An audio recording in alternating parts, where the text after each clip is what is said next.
is that at the heart of this policy is the presumption that this group of men, and I'm going to call them men because they are men, who assume a transgender identity should be facilitated as much as possible, to the highest degree as possible, to being allowed to go into the female estate.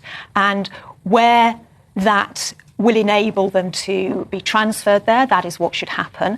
And even for the very small number of prisoners that the Scottish Prison Service will deem to be posing an unacceptable level of risk to women in prison, that it appears that they should still be allowed to go there, for day release, for activities, for programmes, pending release, in order that they can practice being women.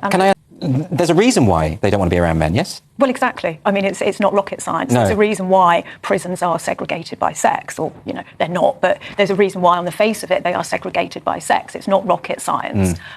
We know why that is as a society, but you're quite right. Where you have the preferences, the feelings, the desires of this particular group of men, it seems that the Scottish Prison Service is willing to bend over backwards to accommodate it. And I think what we can contrast this with is the Ministry of Justice. They also released a revised policy back in March, and they take a very, very different perspective. They've had a very radical shift where they're now placing the safety of women right at the heart of the policy. Is it perfect? No, it's not. Will it see no men being in women's prisons? It's unlikely, but it is still a dramatic shift.